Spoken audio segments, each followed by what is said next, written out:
Imagine que, neste exato momento, toda a energia produzida pela humanidade, cada usina nuclear, cada gota de petróleo queimada, cada painel solar nos desertos, fosse reduzida ao brilho de um único fósforo aceso no meio de um furacão cósmico. Nós nos orgulhamos das nossas luzes que brilham no lado noturno da Terra, mas para o universo somos quase invisíveis. Somos uma espécie que ainda depende de restos orgânicos de plantas mortas há milhões de anos para mover nossos carros e aquecer nossas casas. Mas e se houvesse uma régua para medir o quanto uma civilização pode realmente crescer? E se o destino final da inteligência não for apenas sobreviver, mas dominar as leis da física e converter galáxias inteiras em motores de pensamento? Para entender para onde estamos indo, precisamos primeiro aceitar o quão pequenos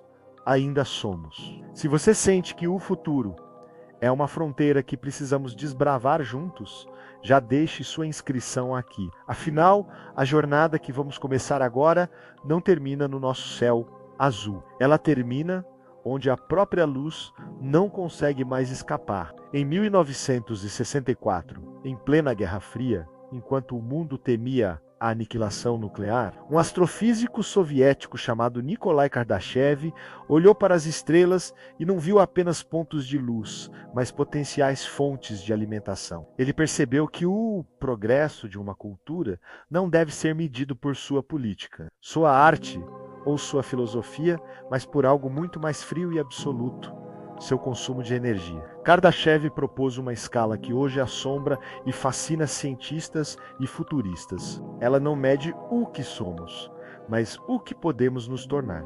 E o primeiro degrau dessa escada está muito acima das nossas cabeças. Atualmente, não somos sequer uma civilização de tipo 1.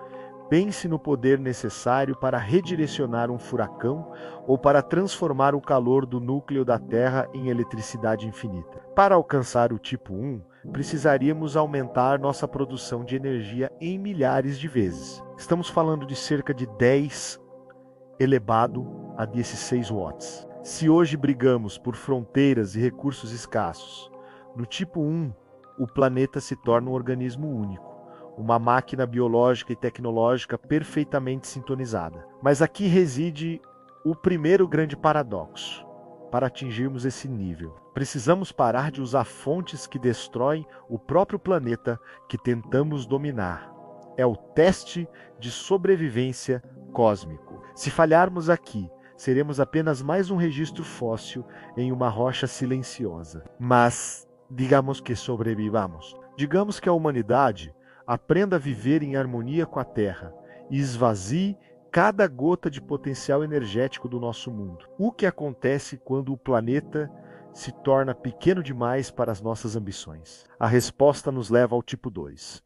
E é aqui que a escala de Kardashev deixa de ser ficção científica e passa a ser uma arquitetura de deuses. Uma civilização de tipo 2 não se contenta com as migalhas de luz que caem sobre um planeta. Ela quer o banquete inteiro. Ela domina a energia total de sua estrela hospedeira. Para nós, isso significaria construir algo que desafia a imaginação. Uma esfera de Dyson.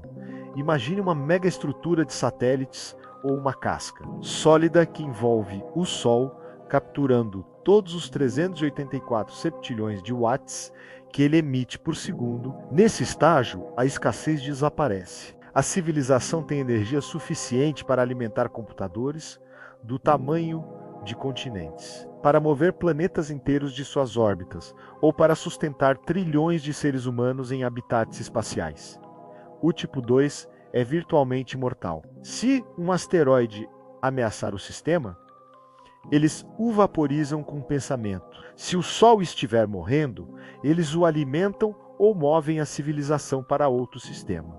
Eles não habitam o universo, eles o editam. Antes de revelarmos o que acontece quando uma espécie decide que uma estrela não é suficiente e começa a devorar uma galáxia inteira, faça uma pausa. Você consegue imaginar o tipo de responsabilidade que vem com o poder de apagar ou acender o brilho de um sol? Se essa escala de poder te faz refletir sobre o nosso lugar no cosmos, Considere compartilhar este vídeo com alguém que também vive com os olhos voltados para o futuro. O salto do tipo 2 para o tipo 3 é a diferença entre um vilarejo e um império interplanetário. Uma civilização de tipo 3 é uma civilização galáctica. Ela aprendeu a colonizar não apenas sistemas solares, mas bilhões de estrelas. Ela extrai energia de buracos negros, utiliza quasares como fontes de energia e viaja por buracos de minhoca como se fossem rodovias. Neste nível,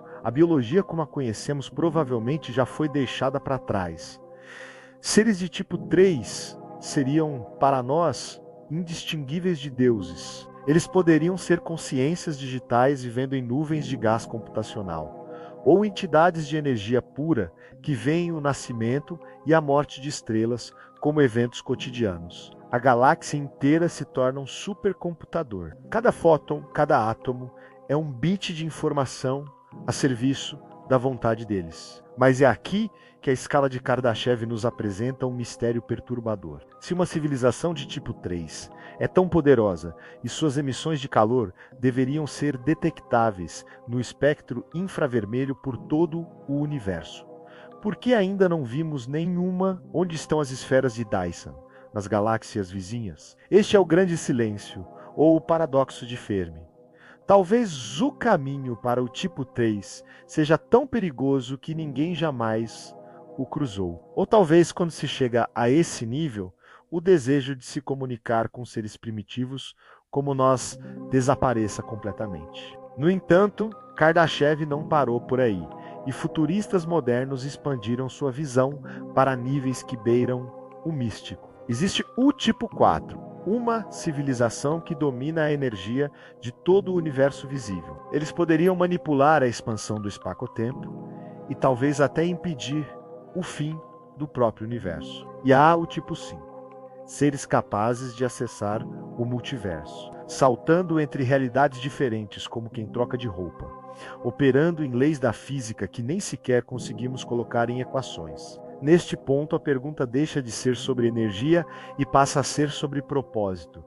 O que se faz quando não há mais limites? Quando a energia é infinita e o tempo é uma variável sob seu controle, talvez a escala de Kardashev não seja apenas sobre poder, mas sobre a evolução da nossa própria consciência. Hoje, olhamos para as nossas contas de luz e nos preocupamos com o preço do combustível. Somos uma civilização que ainda luta para não se autodestruir por ideologias e recursos limitados. Estamos na base da montanha, olhando para picos que tocam as nuvens da eternidade. Mas a cada vez que lançamos um telescópio como o James Webb, a cada vez que dominamos uma nova forma de fusão nuclear, ou que entendemos melhor o tecido do vácuo, estamos subindo 1 milímetro nessa escala. A escala de Kardashev nos dá um mapa, mas não garante a viagem. O poder de uma civilização é medido por sua energia, mas sua sobrevivência é medida por sua sabedoria.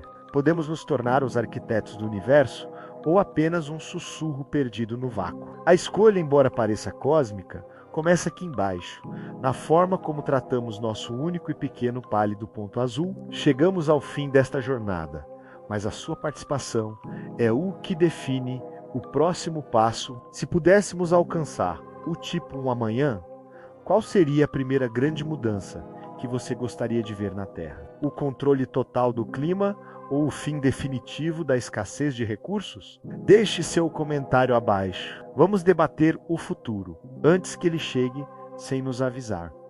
Gostou dessa exploração? Então não esqueça de enviar este roteiro visual para aquele amigo que ama astronomia e ficção científica. O conhecimento é a única energia que cresce quando é compartilhada. Até a próxima fronteira.